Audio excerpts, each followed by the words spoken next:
नमस्कार। आकाशवाणी से प्रस्तुत है समाचार प्रभात।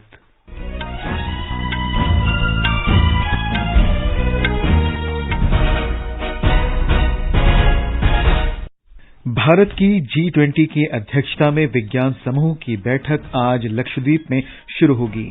एक भारत श्रेष्ठ भारत की भावना को बढ़ावा देने के लिए सभी राज्य अब केवल अपना ही नहीं बल्कि अन्य राज्यों का भी स्थापना दिवस मनाएंगे। सभी राज्य आज गुजरात और महाराष्ट्र का स्थापना दिवस मना रहे हैं।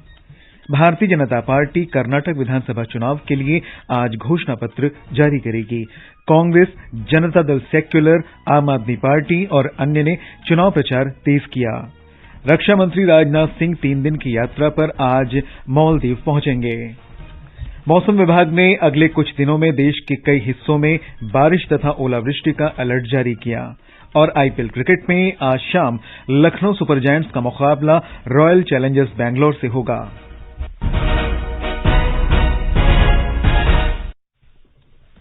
समाचार प्रभात के साथ मैं निखिल कुमार।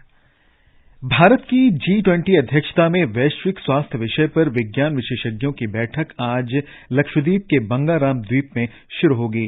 2 दिन की इस बैठक में उन्नत कृषि तकनीक, पोषक खाद्यान्न, भोजन संबंधी स्वास्थ्यकर आदतें और पर्यावरण अनुकूल खाद्य उत्पाद अवसरों पर विचार विमर्श होगा।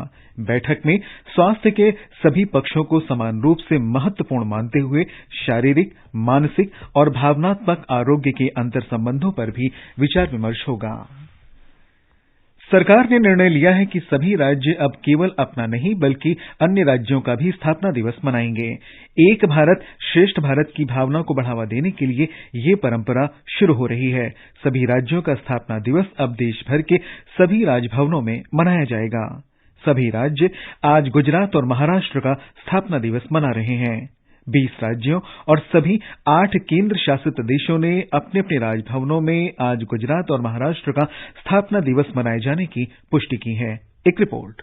देश भर के सभी राजभवनों में आज महाराष्ट्र दिन और गुजरात राज्य का स्थापना दिवस मनाया जाएगा। एक भारत श्रेष्ठ भारत पहल के तहत सभी राज्यों के स्थापना दिवस सभी राज्यों में मनाने के निर्देश केंद्र सरकार ने दिए थे। इसी के अनुसार आज महाराष्ट्र और गुजरात का स्थापना दिवस मनाया जाएगा। महाराष्ट्र में मुख्यमंत्री एकनाथ शिंदे वर्चुअल माध्यम से आपला दवाखाना और शहरी आरोग्यवर्धनी केंद्रों का भी उद्घाटन करेंगे। वहीं एमटीडीसी की ओर से महाराष्ट्र दिन और आजादी के अमृत महोत्सव के तहत 75 पर्यटन पैकेज लॉन्च किए जाएंगे।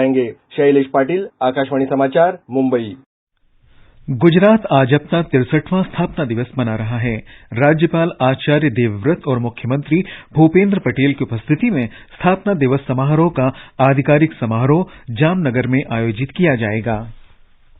स्थापना दिवस के भव्य समारोह के दौरान गुजरात पुलिस के लगभग 21 प्लाटून द्वारा मार्च पास्ट किया जाएगा, जिसके बाद अश्व शो और मोटरसाइकिल स्टंट शो भी प्रस्तुत किए जाएंगे। कार्यक्रम के दौरान महाराणा प्रताप की 21 फुट की कांस्य प्रतिमा का भी अनावरण किया जाएगा। शाम को 150 कलाकारों द्वारा जामनगर के समृद्ध सांस्कृतिक इतिहास और विरासत को दर्शाने वाला एक भव्य मल्टीमीडिया शो प्रस्तुत किया जाएगा। समारोह के हिस्से के रूप में जामनगर में आधुनिक और पारंपरिक हथियारों की एक प्रदर्शनी भी आयोजित की जा रही है। अपर्णा खुन, आकाशवाणी समाचार, अहमदाबाद। भारतीय जनता पार्टी के राष्ट्रीय अध्यक्ष जगत प्रकाश नड्डा आज कर्नाटक में पार्टी का चुनावी घोषणा पत्र जारी करेंगे। राज्य में 10 मई को विधानसभा चुनाव होना है। हमारे संवाददाता ने बताया है कि सभी दलों ने चुनाव प्रचार तेज कर दिया है। मई 10 तारीख का चुनाव समीप आने के साथ कर्नाटका में चुनाव प्रचार ने पूरी रफ्तार पकड़ ली है। प्रधानमंत्री फिर से चुनाव प्रचार के लिए लौटेंगे। कांग्रेस और अन्य पार्टियां भी चुनाव प्रचार में फुर्ती दिखा रही हैं। कांग्रेस नेता राहुल गांधी आज तुमकुरू, हासना और चामराजनगर में पब्लिक रैली संबोधित करेंगे। कांग्रेस राष्ट्रीय अध्यक्ष मल्लिकार्जुन खड़गे बेंगलुरु में हैं और वह चामराजनगर में सार्वजनिक सभा संबोधित करेंगे। कांग्रेस के राज्य अध्यक्ष डीके शिवकुमार बेंगलुरु के कई विधानसभा क्षेत्रों में आज प्रचार कार्य संभालेंगे। जेडीएस वरिष्ठ नेता देवेगौड़ा मंगलुरु जा रहे हैं। पंजाब के मुख्यमंत्री भगवंत मान बेंगलुरु के दासराहल्ली विधानसभा क्षेत्र में रोड शो करेंगे। एसएन पाठक के साथ मैं सुधींद्र, आकाशवाणी समाचार, बेंगलुरु। ये समाचार आकाशवाणी से प्रसारित किए जा रहे हैं। समाचार प्रभात में आपका फिर स्वागत है। रक्षा मंत्री राजनाथ सिंह आज 3 दिन की यात्रा पर मालदीव पहुंचेंगे। वे मालदीव के रक्षा मंत्री के साथ द्विपक्षीय वार्ता करेंगे। बातचीत में दोनों देशों के बीच रक्षा संबंधों के पूरे परिदृश्य की समीक्षा होगी। श्री सिंह इस क्षेत्र के मित्र देशों और साझेदार राष्ट्रों के लिए क्षमता निर्माण प्रतिबद्धता के अंतर्गत भारत की ओर से मालदीव को एक गश्ती जहाज और एक छोटा जलपोत सौंपेंगे। एक रिपोर्ट। ये यात्रा दोनों देशों के बीच मैत्री संबंध और मजबूत करने में महत्वपूर्ण साबित होगी। भारत और मालदीव समुद्री सुरक्षा, आतंकवाद, कट्टरवाद, पायरेसी, तस्करी, संगठित अपराध और प्राकृतिक आपदाओं सहित साझा चुनौतियों के समाधान के लिए मिलकर काम कर रहे हैं। इस क्षेत्र के सभी देशों की सुरक्षा और विकास के लिए भारत का दृष्टिकोण और पड़ोसी प्रथम की नीति तथा मालदीव की भारत प्रथम नीति से हिंद महासागर क्षेत्र में क्षमताओं का साझा विकास सुनिश्चित हो सकेगा। रक्षा मंत्री राजनाथ सिंह मालदीव में जारी परियोजनाओं के स्थलों का दौरा करेंगे और भारतीय समुदाय से भी मिलेंगे। कोलंबो से डॉक्टर अहमद एम फारूक की रिपोर्ट के साथ समाचार कक्ष से राजमंगल पांडे। प्रधानमंत्री नरेंद्र मोदी ने आकाशवाणी से कल मन की बात कार्यक्रम की 100वीं कड़ी में बेटी बचाओ बेटी पढ़ाओ, स्वच्छ भारत अभियान, खादी के लिए प्रेम, आजादी का अमृत महोत्सव और अमृत सरोवरों जैसे विषयों का उल्लेख किया। श्री मोदी ने उपनिषद के एक मंत्र चरैवती चरैवती का स्मरण किया, जो आगे बढ़ते रहने की प्रेरणा देता है। जहां आजादी के अमृतकाल में आगे बढ़ रहे हैं, वहीं G20 की अध्यक्षता भी कर रहे हैं। यह भी एक वजह है कि एजुकेशन के साथ साथ डाइवर्स ग्लोबल कल्चर्स को समृद्ध करने के लिए हमारा संकल्प और मजबूत हुआ है। हमारे उपनिषदों का एक मंत्र सदियों से हमारे मानस को प्रेरणा देता आया है, चरैवेति चरैवेति चरैवेति, चलते रहो चलते रहो चलते रहो। गृह और सहकारिता मंत्री अमित शाह ने कहा है कि प्रधानमंत्री नरेंद्र मोदी के कार्यक्रम मन की बात में युवा पीढ़ी को भारत का भविष्य तय करने और सभी के लिए बेहतर भविष्य सुनिश्चित करने के उद्देश्य से प्रेरित किया है। मन की बात कार्यक्रम के 100वें संस्करण को सुनने के बाद श्री शाह ने कहा कि प्रधानमंत्री नरेंद्र मोदी ने ऐसे संदेश दिए जो देश के कोने कोने तक पहुंचे और सरकार तथा जनता के बीच सेतु बने। उन्होंने कहा कि प्रधानमंत्री ने विभिन्न क्षेत्रों, भाषाओं और बोलियों की बात करके भारत के सामाजिक लोकतंत्र को सुदृढ़ किया है। संयुक्त राष्ट्र मुख्यालय सहित देश विदेश में मन की बात कार्यक्रम सुनने की विशेष व्यवस्था की गई थी। इस कार्यक्रम की 100वीं कड़ी का सीधा प्रसारण संयुक्त राष्ट्र मुख्यालय में किया गया। विदेश मंत्री डॉक्टर सुब्रमण्यम जयशंकर ने बताया कि उन्होंने अमेरिका के न्यू जर्सी में भारतवंशियों के साथ ये कार्यक्रम सुना। ब्रिटेन में लंदन के भारतीय उच्चायोग में भी ये कार्यक्रम सुना गया। श्रीलंका, बांग्लादेश और संयुक्त अरब अमीरात में भी कार्यक्रम सुनने के लिए विशेष आयोजन किए गए थे। संघर्षरत सूडान में फंसे भारतीयों के लिए चलाए जा रहे अभियान कावेरी के तहत कल 229 भारतीय नागरिकों को सुरक्षित बेंगलुरु पहुंचाया गया। इनमें से 125 कर्नाटक से हैं। चिकित्सा जांच के बाद इन्हें अपने गंतव्य तक पहुंचाने की व्यवस्था की गई। तुर्की की सेना ने सीरिया में इस्लामिक स्टेट के संदिग्ध नेता अबू हुसैन अल कुरैशी को मार गिराया है। राष्ट्रपति रिसेप तैयब एर्दोआन ने कहा है कि फरवरी में एक छापे के दौरान इस्लामिक स्टेट के प्रमुख के मारे जाने के बाद कुरैशी ने संगठन पर कब्जा कर लिया था। राष्ट्रपति एर्दोआन ने कहा है कि बिना किसी भेदभाव के आतंकवादी संगठनों के खिलाफ संघर्ष जारी रहेगा। जम्मू कश्मीर के उपराज्यपाल मनोज सिन्हा ने कल जम्मू टूरिज्म फेडरेशन द्वारा प्रकाशित श्री अमरनाथ जी यात्रा गाइड बुक का विमोचन किया। उपराज्यपाल ने जम्मू पर्यटन संघ की तीर्थयात्रियों की निस्वार्थ सेवा की सराहना की। 62 दिन चलने वाली श्री अमरनाथ जी की यात्रा इस वर्ष 1 जुलाई को शुरू होगी और ये 31 अगस्त 2023 को संपन्न होगी। पंजाब के लुधियाना जिले के ग्यासपुरा में कल गैस रिसाव से 11 लोगों की मृत्यु हो गई और कई अन्य बीमार हो गए। सभी पीड़ित उत्तर प्रदेश और बिहार से हैं। दुर्घटना की मजिस्ट्रेट जांच के आदेश दिए गए हैं और अज्ञात लोगों पर एफआईआर दर्ज की गई है। राज्य सरकार ने प्रत्येक मृतक के परिवार को 2 लाख रुपए देने की घोषणा की है। गंभीर रूप से पीड़ित लोगों को 50-50 हजार रुपए दिए जाएंगे। सभी का मुफ्त इलाज किया जाएगा। राज्य के स्वास्थ्य मंत्री डॉक्टर बलबीर सिंह ने कहा कि इस त्रासदी के लिए जिम्मेदार लोगों पर कड़ी कार्रवाई होगी। मौसम विभाग ने बताया है कि हिमाचल प्रदेश, उत्तराखंड, पंजाब, हरियाणा, चंडीगढ़, दिल्ली और उत्तर प्रदेश सहित देश के विभिन्न हिस्सों में ओलावृष्टि तथा वर्षा हुई। वरिष्ठ वैज्ञानिक आर.के. जनामणि ने बताया है कि वर्षा पश्चिमी विक्षोभ के कारण हो रही है। उन्होंने बताया कि अगले 2 दिन में और तेज वर्षा तथा ओलावृष्टि होने की संभावना है। श्री जनामणि ने कहा कि देश के किसी भी इलाके में 10 मई तक लू नहीं चलेगी।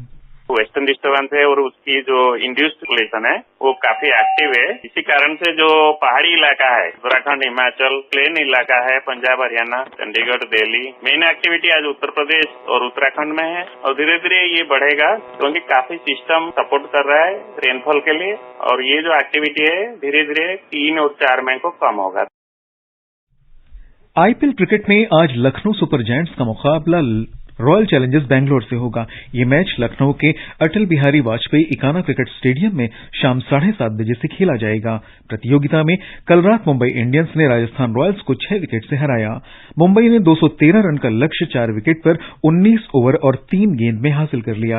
राजस्थान रॉयल्स के यशस्वी जायसवाल ने 62 गेंद में 124 रन बनाए। उन्हें प्लेयर ऑफ द मैच घोषित किया गया।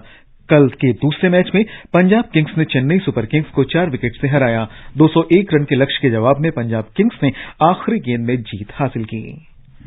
आकाशवाणी के समाचार सेवा प्रभाग से लाइव फोन इन कार्यक्रम पब्लिक स्पीक में आज रात 9:30 बजे अंतर्राष्ट्रीय श्रम दिवस पर श्रम और रोजगार मंत्रालय में संयुक्त सचिव विभा भल्ला के साथ श्रम मुद्दों और श्रम सुधारों पर विशेष चर्चा प्रसारित की जाएगी।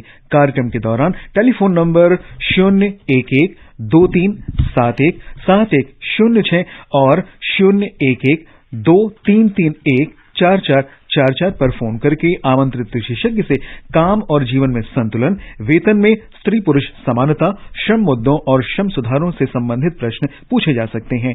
ये कार्यक्रम FM गोल्ड और अतिरिक्त मीटरों पर सुना जा सकता है।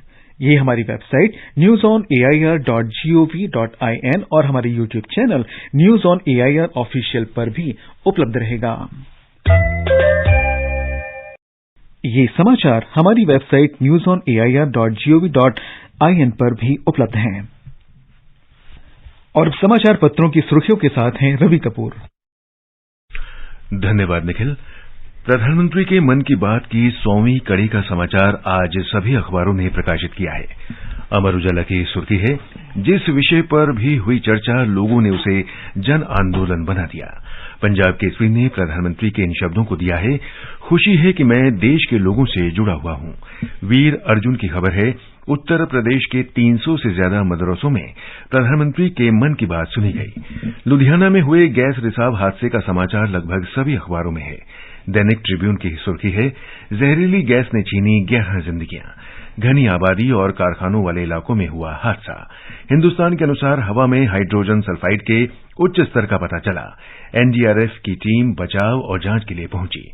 दैनिक भास्कर ने इस खबर को प्रकाशित किया है, अनजाने और अनचाहे कॉल्स पहचानने के लिए सर्विस प्रोवाइडर कंपनियों का AI ट्रायल सफल। आज से स्पैम कॉल और SMS बंद करने का दावा।